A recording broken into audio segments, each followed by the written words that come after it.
Okay, welcome everyone to the first session of reasoning. So this is a new format that we have for our events. Gauri, are you there? I want to be sure that you're there for the briefing. Yes, sir, I am there. Okay, are you able to switch on your video? Just a minute, sir. I'm switching to my laptop. Okay. Okay. Welcome everyone to the first session of a new format of our competitions. This one is called Reasoning. So it's part of the Wong SDG Cafe. Today's session is going to be hosted by Shaurya.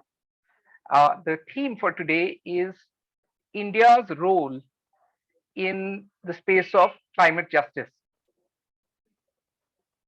And the way this particular contest has been designed is um, it's like a debate, but it's not like a debate. So it starts with two teams, and here we have two of you actually representing two teams uh, who will take one or the opposite side of a particular fact or statement, which our host is going to share with you. And you can take for or against a stand in the beginning. Then you start reasoning it out of why you believe you've taken that stand, and you also listen to the other person's argument. So unlike a debate where you stick to your stance, whatever the other person says, here you are going to be encouraged to start agreeing with the other person if you start to recognize how the other side is sounding more convincing. Okay, and you try to then find dig into dig into some of the arguments the other person has stated to test the veracity, test the solidity of the other person's reasoning. So if you test it well and you keep agreeing with it, you keep getting points. Okay, and if you agree on a weaker argument, you don't get the points. If you don't agree on a strong argument, you lose points. So it's going to be test of how good a listener you are and how good a prober you are. So it's going to be reasoning towards a common understanding of these facts. Okay, how does that sound to you? Okay, so we're trying this because this is something that we want to incorporate in most of our events going forward. Let's see how it goes. Over to you, Shaurya. Thank you, Nitin sir. Good evening to all of the people present in the meeting. So as Nitin sir mentioned, this is the new format we're doing. It's centered around the core values of Wong movement. It's about helping in building a deeper understanding of global social issues amongst the new generation, which is all of us present over here. Right. So now the point about climate change is now we are here to talk about something which is climate justice. We had the COP 26 in Glasgow, Scotland this year, which is in the UK, right? And there we saw that as a whole, the call for climate justice was only partially heeded, partially answered, and completely unsubstantially answered. The failure to ramp up hard targets for climate finance and provide adequate support for loss and damage, both in particular, has further eroded trust. People need to have a trust in the organization, in the leaders, in the people who are going to make a change. We have seen people like Greta Thunberg come up and demand climate justice for that matter, right? The refusal of developed countries to open up carbon space for poorer countries or underdeveloped countries, developing countries matter, like countries like India, is something that is unfortunate and something that needs to take place. This is what climate justice is all about. Justice in its very sense. We start by paraphrasing Martin Luther King with regards to what a dream we have, what I have a dream with regards to that there will be a climate just world, that there will be no global warming, and that we'll have a better environment. So without any further ado, we'll be moving on to the first statement. So the basic format is I read out a statement and then I'll ask the participant whether they are for the statement or against the statement in opposition or proposition. and then you'll be getting around 5 to 8 minutes roughly to explain your stance and give arguments for your stance and for your belief, right? So the first statement stands as India. The context for the statement is India in its statement, the COP26 this year, has stated that it will achieve carbon neutrality or basically net zero emissions, right, by the year 2070. Now the statement is carbon neutrality by 2070 for India is a shallow statement. A shallow and a hollow statement is basically something which is not achievable, something which is just a random shallow statement, right? And everyone understands what this means, right? Okay, so I believe we have Nuba and Nuba is disconnected, apparently some network issues, but we have Nuba and Gauri as the participants. All right. So yes, sir. All So right. I start with a statement. The first statement stands: carbon neutrality by 2070 for India is a shallow and a hollow statement. So Nitin sir and Gauri, what would be your stances? Gauri, you take the pick. What do you want to go? I will be against this statement. All right. So it falls to Nitin sir for the side proposition or for the statement. So by following regular convention, for side, the proposition side gets the floor first. So sir, you have the floor. All right. So carbon neutrality means that there is a zero net carbon footprint that we are able to generate in the country. And how is that even going to be possible? So that means that we are talking about whatever impact that we have because of production, the carbon footprint we have because of the production, that starts to get reversed by the forestation that we do, that we are in total are going to minimize or make the entire carbon dioxide emission, net carbon dioxide emission, to become zero by 2070.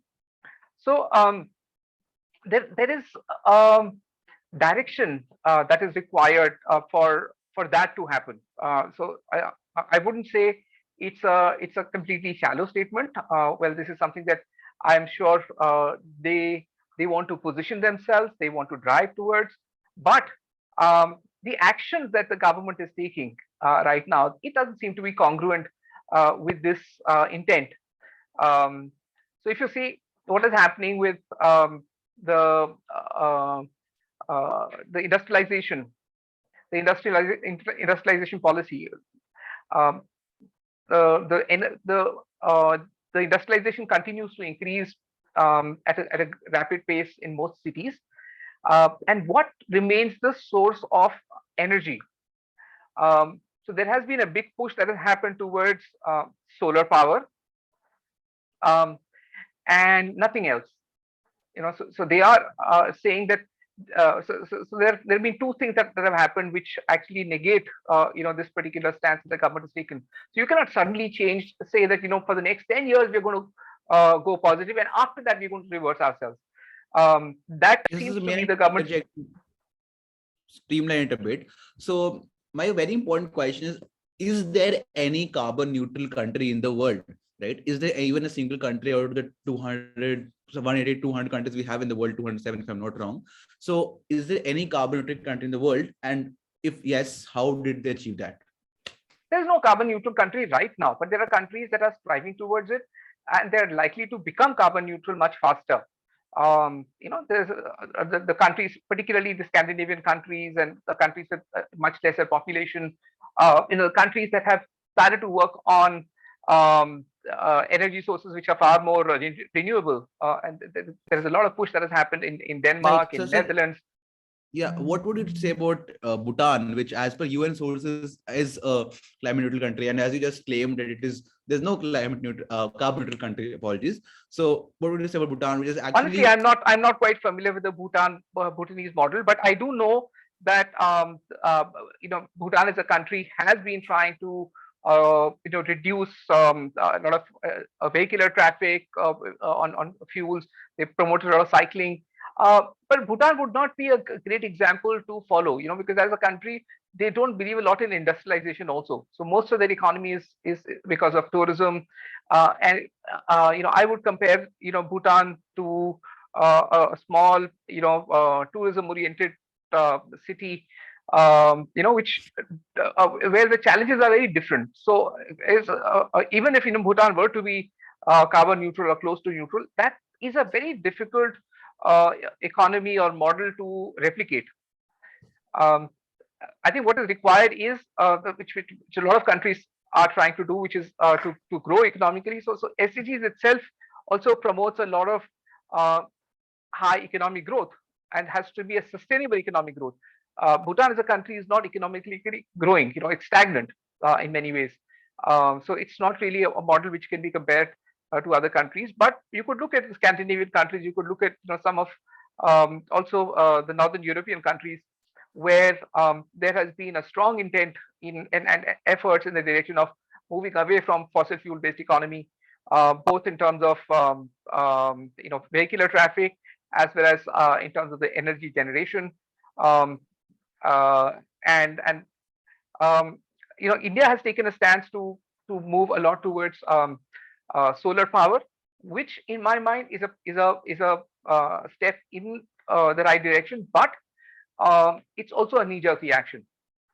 You cannot have too much dependence on one kind of renewable energy, that is solar energy. And nowhere in the world has it so happened that solar, by converting totally to solar energy, one has started to become carbon neutral, because it also comes with a lot of baggage of its own. So the amount of battery, the pollution that the battery handling causes, the battery manufacturing, the battery disposal, and even the battery charging at this time. So all the you might use solar power to charge some of the battery, but yeah, a lot of the battery also requires conventional grid for charging, and that conventional grid is still running on coal power, and it's going to happen for a long time unless uh, there is a strong intent to move towards something like nuclear power, or something that can give you substantial Right. um, Sir, I mean, building questioning the point about the statement was about whether the statement is something of an achievable goal, something which is a viable thing, or is it just a shallow claim for to gain PR, to gain recognition in the international stage for a precisely. That's country? exactly what I'm saying also, that they seem to be saying that they want to do this in the next 40 years or 45 years. But they are also claiming that for the next 10 years they're not going to bother about it. So they're also cutting down a lot of forests. They're going for they're, instead of forestation, they're going for deforestation as a policy, and they want to grow like all the other industrialized countries did in the last 50 years. So they want to try and catch up with the other industrialized countries. What they did the last 50, 60 years. They want to do it for the next 10 years, and then they want to reverse that. I don't believe that is going to, so that in any way shows a strong intent to move towards carbon neutrality. They would not be able to reverse the momentum that they pick up with this sort of industrialization. They'll have further dependence. Their engines, the entire economy is going to be dependent on this kind of fuel. So it's not something which is going to be reversible easily. So in my view, it's not the right approach that India is taking. Right, So sir. they are saying Also, something else, they're doing something else. you mentioned about solar power, heavy dependence on that. So my question arises: isn't solar power, if not the most, one of the most at least efficient sources of energy we have, be it renewable or non-renewable for that matter? As well as to mention a certain term, like we all know Elon Musk, I believe. So he has a concept of gigafactories. So it's a statement by him, which has publicly been made, around 100 or 120 of gigafactories, right, can sustainably power the entire world, not even the United States. So, and that's primarily based on solar power. So, what is that, and why shouldn't the world move towards the solar dependent economy, considering the sun is, well, the primary source of energy for the entire planet in every possible way? So firstly, the solar power technology which India has, the efficiency of that is less than 20%. The overall efficiency of that. Um, the battery technology right now, that is being used itself is causing a lot of carbon footprint by itself. The battery life is still about 5 to 6 years, and there is so much dependence on right now nickel mining and some of the newer stuff, which in itself is not renewable. So it's not truly renewable. The battery technology on which this is going to be dependent.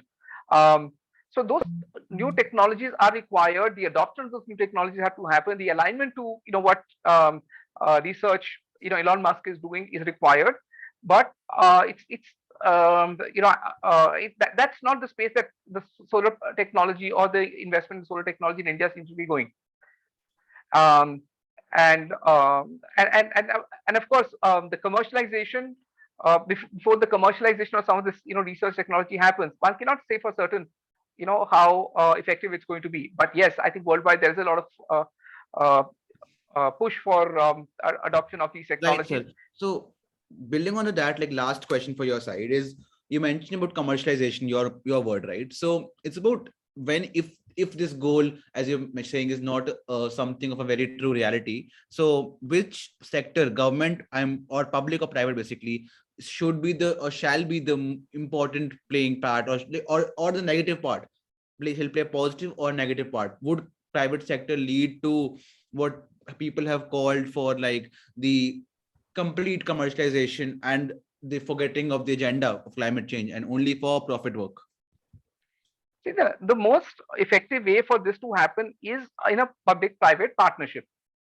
Neither one of them by themselves are going to be able to create the kind of change that is required. The public sector in itself will not have the efficiency and the ability to produce it at scale and make it viable. There'll be a lot of subsidies and taxpayers' money that will keep going into that.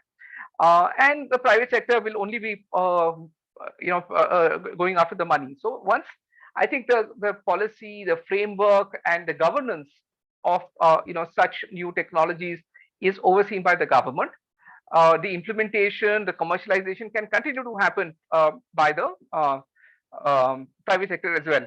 So it's like banking. I'm talking about even private banking. So there is an element of oversight that the government needs to have. In terms of not exploiting the consumers and having reasonable profitability, have the right kind of regulations in place, and the ability to maybe nationalize at some point in time some aspects of that if that's required. So those kind of things are going to emerge, but none of them individually will work well. It is a public-private partnership together only which can succeed in the infrastructure space.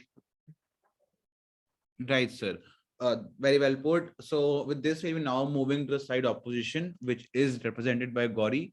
Gauri, can you hear me? Yes, I can hear you. You have the floor. Go ahead. Yes. So I am against this motion, and I feel that this statement by India is not a shallow statement, because when we look at it, there are two ways of implementing policies or initiating policies. One is going from the top to the bottom, and the other one is going from the bottom to the top. So I think in India, the bottom to the top is one of the prevalent policies. So like I'm in class 12th and we are being taught about green skills, and it's initiated in our curriculum itself. So this is something which will sensitize the youth for future also. So I think this is one small but crucial policy. And when we talk about it, I would like to relate it like India's carbon neutrality thing with the China's. It's said that it will also receive this carbon neutrality by 2060. So I would like to relate it with it. When we look at India, China is always afraid because India is a growing economy, so it doesn't want to see India on the same platform as it is. So if China can claim that they'll be a carbon neutral country by 2060, why can't India claim and be a carbon neutral country by 2070? And when we look at it, the policies are being implemented. We are having 48 years in hand. So it's not going to be quite much of an issue in initiating the policies. And when youth like us are already being taught about stuff like that, So it won't be difficult to initiate it in future also. And as my opponent also talked about the alternative powers, so I think solar energy is not the only thing we have. Wind energy, hydroelectricity also. These two things are something that can be used as alternatives in addition to solar energy also. And what we can do is cut down on the nuclear power plants we already have. So I agree, India was not very smart when it built this nuclear power plant, when it could have used the wind energy. I guess that nuclear power plant is in Gujarat. So of course, if we are able to be smart in the coming years and are able to initiate what's needed, it won't be difficult for India to be a carbon neutral country by 2070. Also, as our moderator already discussed about COP26.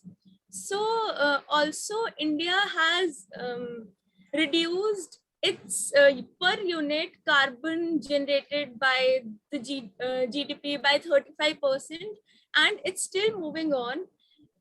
And again, relating it with China. So China makes false claims, but India will prove that it doesn't. And it's always possible to be a carbon neutral country by 2070. Right, that's well put. So, a question for you with regards to how you mentioned India is taking steps. So, the part arises about what about the step that India has committed to already taking, right? So, now I'll be just reading out some facts, some statement India gave at the COP26 conference in Glasgow, it happened in UK, right? So, the statements are basically right, announcing India will raise its non-fossil energy capacity to 500 gigawatts by 2030 and meet 50% of its energy demand through renewable energy. Also committed to reducing 1 billion tons of projected emissions from now till 2030 in the next 8 years, and achieving carbon intensity reduction of 45% over 2005 levels by 2030. Basically, by 2030, there are two things they're saying. One is three things basically. My bad, right? One is about 500 gigawatts of energy, which is non-fossil fuel based, renewable energy basically. Second, about reducing 45% reduction over 2005 levels till 2030. And the third part stands at reducing 1 billion tons of emissions. So the point is these steps enough? Are these steps enough? Are do something more needs to be taken? Like sir mentioned about how India is not doing enough. It's only targeting solar power. It's only moving towards certain sectors. It's only taking public steps, not private cooperation is not there. So what would you comment, and how can these steps which have been announced already be achieved? I think like we all have been caught up in this pandemic time. So India is still healing. So I think that, of course, there are more steps needed. But talking about the steps you have mentioned as the facts, so in India, we are having electric vehicles already. But by 2030, I feel that more people will switch to them and more awareness can be generated. Like Wong is one such organization which is starting from a small base and expanding it to a larger one. And if awareness is generated, it won't be difficult to execute it in future also and reduce the cost. Also, talking about the steps that can be taken, those are to be well framed. And yes, India needs to do something more. But first of all, we need to focus on what we have already said. Because if we don't do something, it's termed as fraud. So first of all, let's focus on the 3 steps that India has already said it will take. And then we'll move on to taking the steps that are needed, so that we don't have too many things in hand. And also, as you were talking about that only some sectors are benefiting, so I think we can't possibly cater to everyone. If we are saying we want to make everyone happy, there will still be one person who will say this doesn't make me happy at all. So we'll have to work on some compromises and sacrifices. So let's start from somewhere which can be well off easily, and then we can move on to the whole nation. Well put. My next question to you stands about this is like part of second statement, to be honest, but like, so part about, you mentioned about climate justice. So what would you say about climate justice over here? What is climate Okay, so is the yes. okay, you know what, no, not like this, we'll go to the next statement, because I would like sir to comment on this first. So we have the second statement with us, which is some, I believe, probably the most fiery statement of tonight's event, uh, which stands as follows: the COP, or the UNFCCC in general, the UNFCCC stands for United Nations Framework on Climate Change, in general, is heavily biased towards Western developed countries, and their membership and or even part disadvantages countries like India to a great extent. So Okay. who would like to take the side? Before we do that, I suggest let me and Gauri also interact on the first question. Because otherwise we're not converging anywhere. We've said our No, no, parts. go ahead, go ahead, So let's go ahead and do that for a bit, and maybe you don't discuss too many questions. We just discuss two or three if the time doesn't permit. But let's do this thing. yes sir. Um, so Gauri, on uh, the argument that China saying 2060, and so why can't we say 2070? Well, I don't think that's a very in itself it makes much sense. I mean, China says something, but China is able to do a lot more things because it's an autocratic country. So whatever they claim as a policy, they are able to implement that more autocratically. They are able to get much higher compliance. So for them, it's easier actually, to do what they want to, try and achieve. And in India, so I don't think that's a very valid statement to say, because if China can do it, so can we.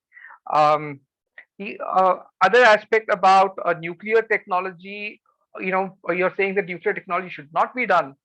I'm actually of the view that um, nuclear technology is a much cleaner technology. And yes, there have been two accidents that have happened worldwide. Um, and yes, there is a need for a lot more safety, and design wise, a lot more can be done.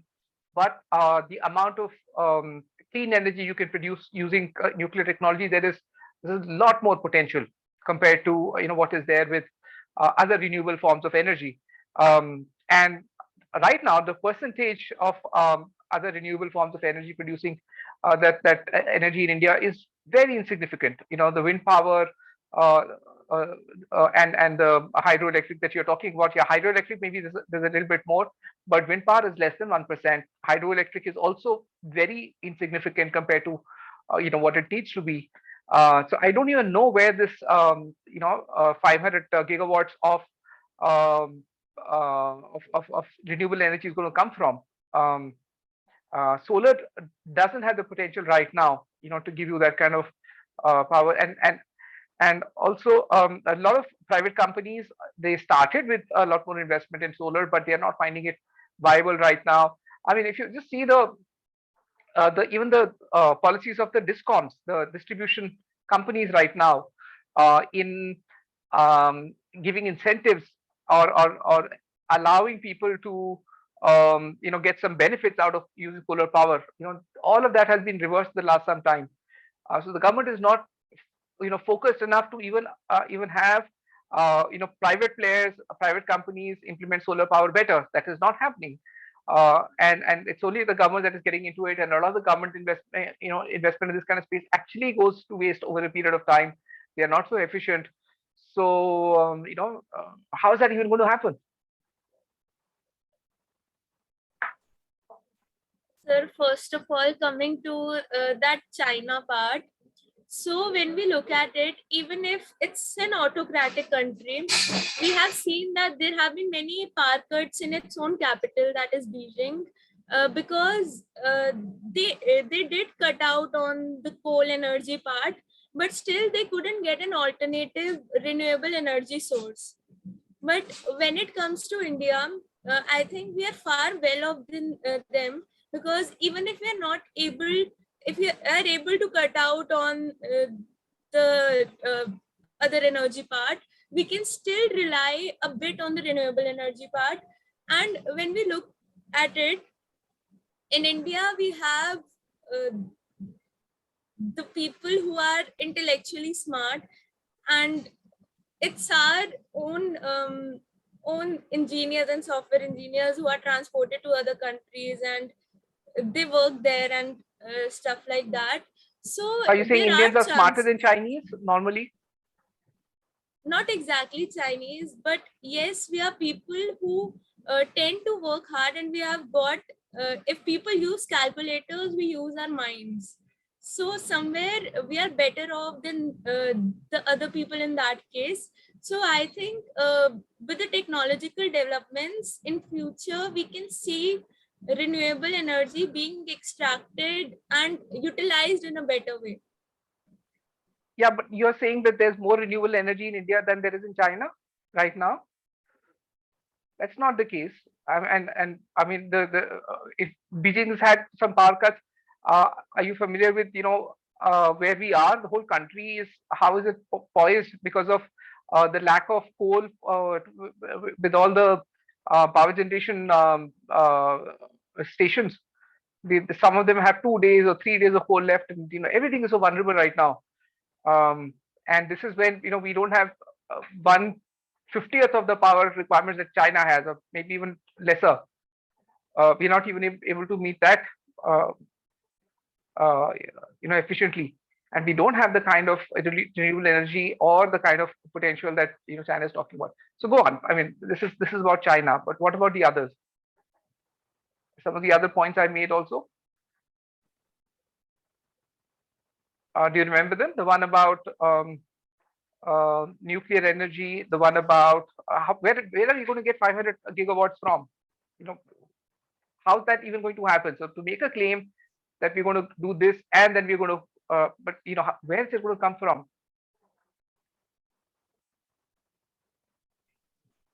Sir, as I said that there are chances that with technological developments, we can utilize the renewable energy we already have in a better way and generate that power in future. Okay. So you're hoping that we'll do that because we are smart people. But there is not much that has happened so far, or not much happening so far. These are just statements that we will do this and we'll do that. And in fact, India has a far longer and history of not being able to meet what they are claiming to do as compared to China. And I mean, China's growth and what they managed to do in several respects also is testimony to how they actually implement, and how fast they are doing whatever they promise to do, and they set out the policies and they do it. And here in this case, it's not a policy that they've set out; it's an intent that they've shared. Converting that intent to a policy is also one of the things that has to happen. But to their, whatever they did to the solar power, they haven't done justice. In fact, it's dwindling. It's they should have done a lot more. So it's not really giving us that kind of confidence, is it? It's not.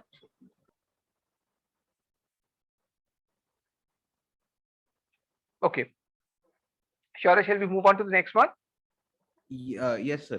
So, sir, as I was mentioning, the next statement we have is about how the UNFCCC or the COP, which is a part of the UNFCCC itself, is very heavily biased or prejudiced in favor of the Western developed countries, right? Countries which were supposed were part of the country which founded the organization itself, founded the UN, right? Very heavily biased towards them, and their membership of such bodies is very disadvantageous or harmful for economies in countries like India, specifically countries like India, which have been historically a part of the third alliance or the non-aligned movement, as we call it, the NAM, or like how we pronounce it, right? So, what side will we take? I'll go against the motion. I'll go against this Gauri? particular statement. Right, Gauri? You'll go for. Is it possible to repeat the statement once again? Definitely, I'll be concise this time. So the statement is the UNFCCC or the COP is very heavily biased in favor of Western developed countries, and membership of such bodies is harmful for countries like India. I believe I was clear this time. Yes, it was pretty much clear. Thank you. Right. So I'll go for this. Yes. So Gauri, you have the floor now. When we look at it, most of the organizations have been mostly diverted to the US because it's one of the superpowers and it's having its own hegemony, as we call it. And I think, yes, it's a little bit dicey for India and not safe for India to be part of such organizations, because the main war is between Russia and USA, and there are chances that India becomes a pawn between the fight between these two. So it's not quite really safe, because if India tends to divert itself to one of the superpowers, there are chances that the other goes against it and even might go against it. So But here, before I let you move on, I had a small question. When you mentioned about superpowers, right? And in the context, you're talking about Western countries per se. So, what two, I mean, at least two countries as superpowers, right? At least two countries you have to mention. What are the at least two countries superpowers part of the Western nations, so-called Western nations? So I think it's USA, and I don't know about any other countries as such. Right. Nitin sir would like to comment on that. Comment on what exactly, Shaurya? So Gauri mentioned about how if India aligns itself with one of the superpowers which are at play in these organizations, it would not be an advantageous position for India to hold. So my question was, keeping in point that we're talking about the Western monopoly over these institutions, right? What are the superpowers that are being referred to over here? So um, I'm not sure if it's Western. I mean, I don't know if you would consider Australia as Western. Um, I'm not sure what you would consider Japan. Um, I'm not sure what you would consider China. Um, I'm not sure what you would consider Russia. None of them are Western, but I think they also have a significant say, right now in these kinds of organizations. So it's more a difference between the developed and the developing countries right now.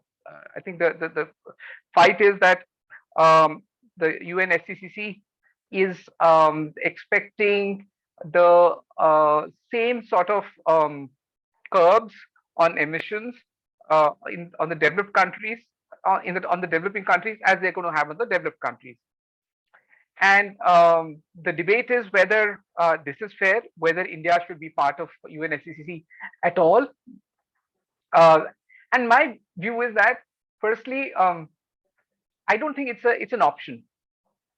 I don't think it's about the whole issue of climate is a country-wise issue.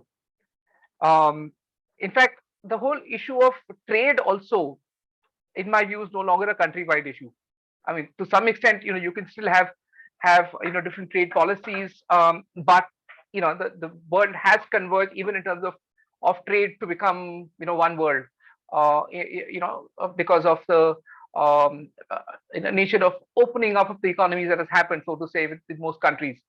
Um, but there, maybe if you want to have some sort of differential treatment and say that, you know what, I mean, this country should have different sort of protections, maybe that's for that WTO and all to talk about. But talking about climate, climate is something where if one country is going to be contributing to the climate negatively, it's going to have an impact on everybody else.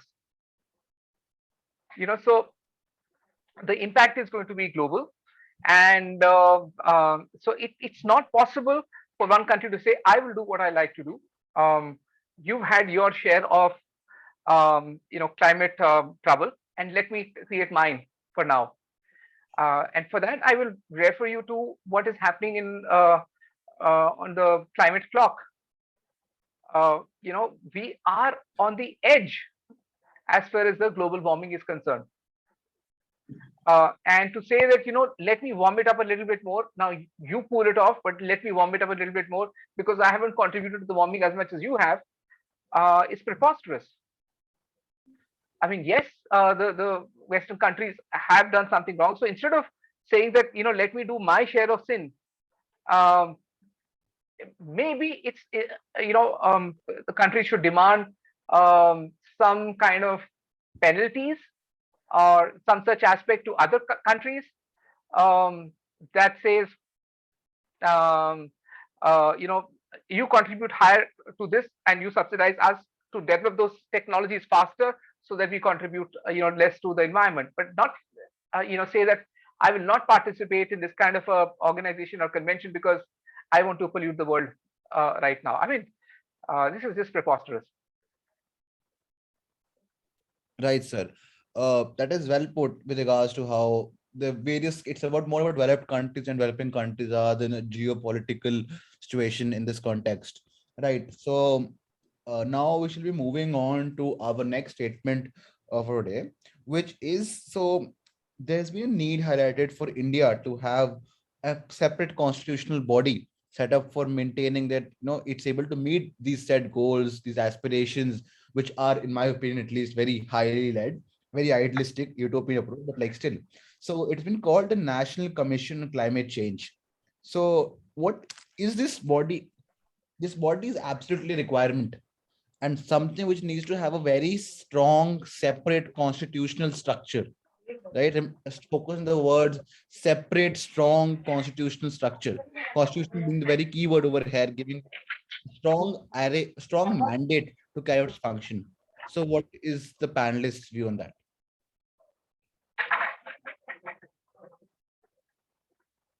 Nitin sir, you would like to take which side? I didn't quite get it, Shaurya. You'll have to repeat it for me. Yes, it's about basically a call or a need for a separate constitutional body called the National Commission on Climate Change for making sure that these goals and the ones which are to come in the future are responsibly met. Right, that's the statement. So the statement is that this should be done. This in the affirmative sense. So what would be your stance? Yeah, I think it's good for Gauri to take the stance first this time. We were alternating. Right, right. Gauri, please do so. I will go for this stance because I think that India is having three systems already: judiciary, executive, and legislature. So the Supreme Court and the judiciary itself cannot handle the climate affairs. We need a separate body for that, so that the work can be divided, and the judiciary, which needs to put its valuable time into solving cases in the country and ensuring there is no crime, is not only looking towards the climate issues. And that's why we need to have this commission that you were talking about. So if we have this commission, we need to ensure what will this commission do, and that is look towards climate change and initiate climate action. And second would be what would come under its jurisdiction. So if it doesn't interfere in the affairs of the other systems we already have, and the others also don't interfere but simply check and balance it like it has already been done in India for so many years, so then it will be useful in solving the climate related issues. Right, that's well put. Nitin sir, Go ahead, your Cheryl. Okay. Yeah. So my view is that having a commission like an extra constitutional body is not required. I mean, these kinds of bodies, um, they may have the intent, they may have be given a goal, but they don't have the tooth. They don't have the teeth. They don't have um, the ability to move things around as much. So somewhere the onus of the climate change or the climate justice has to be taken by the government, who then once they commit, then they have to see it through, because there is you need a lot of support infrastructure to carry through that intent. And if you don't want that, if the government doesn't want that, and it becomes uh, becomes the opposite to this particular commission, then whatever the commission may want is not really going to get implemented, because the government doesn't have the intent. And there are no organs available for that intent to get implemented, because the government doesn't want to get it done, or they don't believe in it as much. So I think somewhere the buy-in has to be created within the government itself, and then the implementation doesn't happen if some new laws are required, or some push needs to be given to the executive or legislature, or even bring about certain cases to the judiciary for non-compliance and all that. That can be done very well within the existing framework.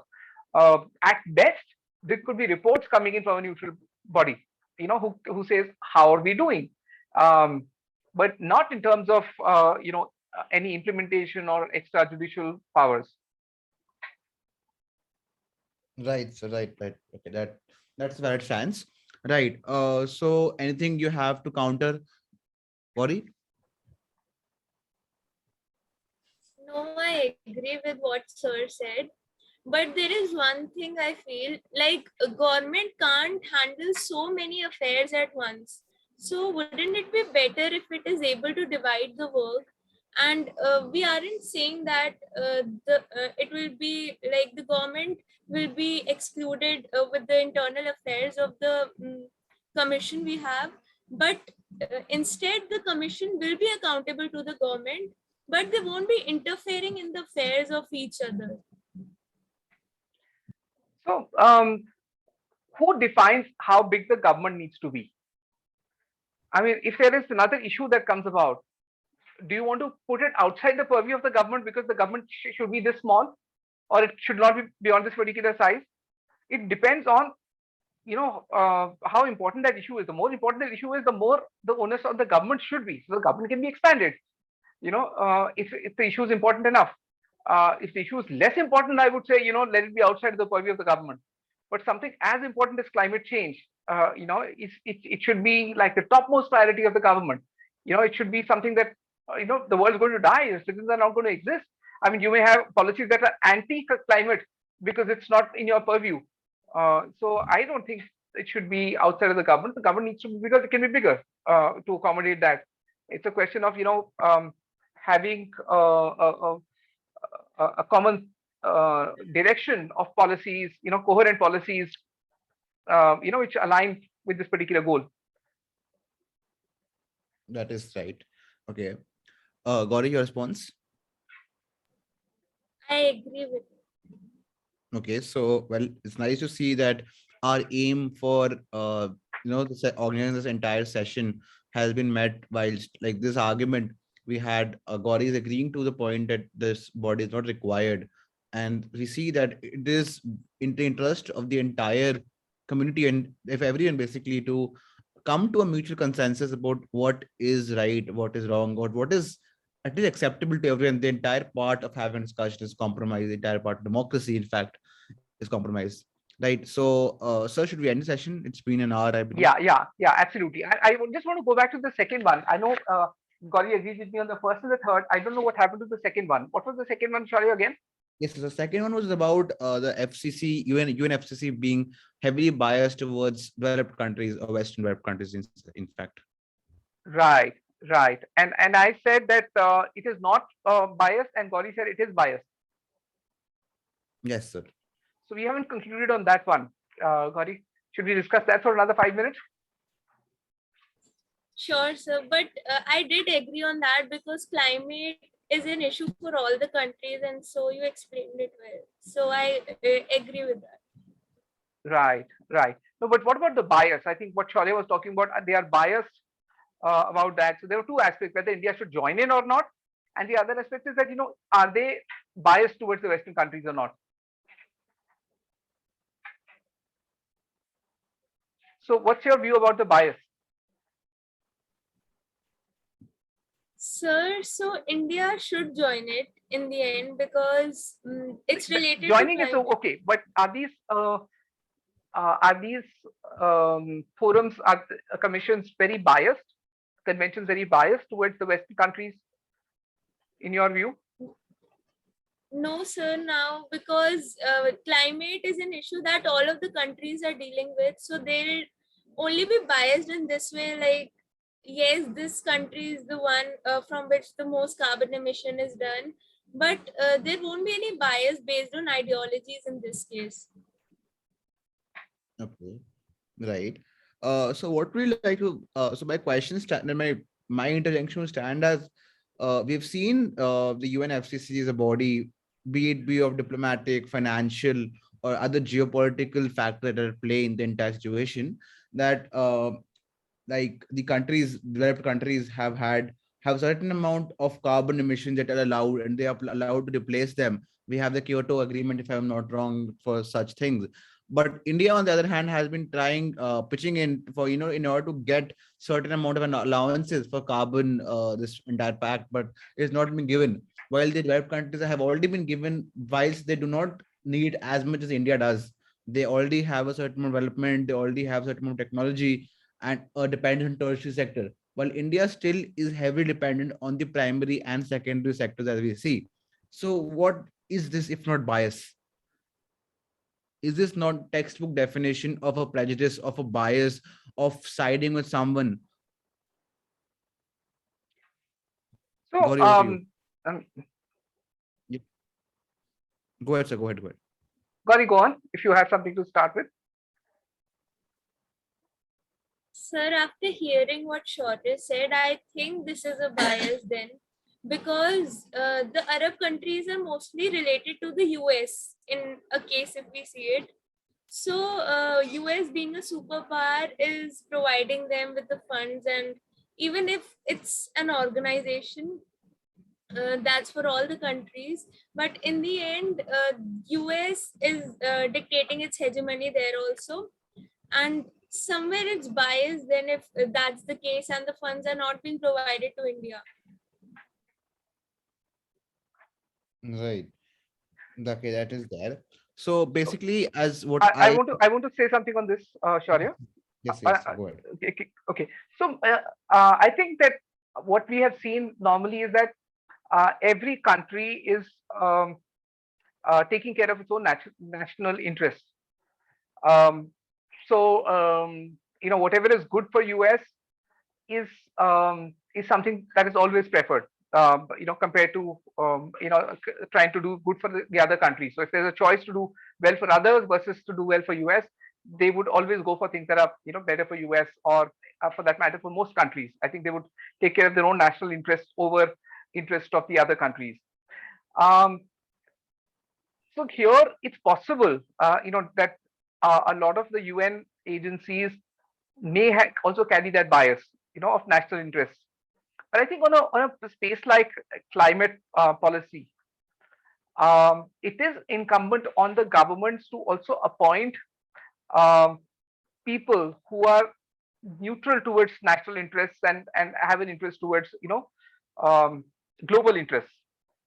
And if we do find some people who are not that, such people should be changed, because there are a lot of people who in the US or the Western countries who are able to look at these issues more holistically, and not put the national interest in front. So for this kind of a policy, it depends on what kind of background, what kind of a thought process, what kind of ideology the representatives come from. That also matters a lot. Um, and it's possible that they may be biased, but at the same time, somewhere um, here the alignment of um, global interest is also the alignment of the national interest. On other matters, yes, but here it's a question of the survival of the human race. If India has is at a stage where it's more dependent on the primary and secondary sources of income as compared to tertiary, and so they have a higher energy requirement. Um, there is an opportunity um, for India to seek or get a lot of the global innovations that have happened. Um, And I think what India should demand, rather than uh, the permission to burn more coal and to produce more carbon footprint, is the incentives, and the mechanism and the technology, um, to be able to move towards cleaner technologies faster, rather than doing this. So I think this whole step, I feel, is regressive in asking for this, whereas the opportunity would have been to ask for that. Right, right. That is well said. And you can see this bias, as you mentioned, in like the entire UN framework or like the global paradigm. This like what we can call the US hegemony, which has been there at least since the fall of the Soviet Union in 91. And like even goes back beyond that, seeing how the Cuban crisis was solved and everything. So this is something, and we've seen this recently in the Russia-Ukraine thing, how although there have been cited cases have been cited of hypocrisy by the US of irony of how it has also done. But the fact that comes up all again international law is that countries stand up to support US, which gets it the required defense it needs, the required votes it needs for things to pass in both the General Assembly and the Security Council. With that said, US is a bully for sure. I think everybody understands that. yeah, a good bully though, a very effective one. Well, so with that, I believe we'll coming to an end of today's very informative and very productive session. This format is something definitely we shall try more in the future with more interesting topics. We shall come. Our world is obviously already always changing. We have new things coming up every day, nowadays especially. So that said, I thank all the people who are still here with us and who were here with us since the right. So with this, I like to take this opportunity to thank all people who are still with us, who are not with us due to internet issues or any of that matter. Thank you for joining in this very informative and very productive session. It was indeed a very great honor and a privilege, in fact, to be here moderating and facilitating this discussion, which has turned from climate change to global geopolitics and well, many more beyond that. So it was great, and great job, Gauri, and obviously Nitin sir. Awesome discussion. Got to learn a lot, both me and I believe you guys as well. So it was great having this discussion, and look forward to having more. Thank Chara, you. you had prepared for this session also very well. I think your questions were very insightful and incisive. They were very testing. I don't think we, factually, I'm so updated. Uh, that's there's an opportunity to update ourselves a little bit more, but very, very useful.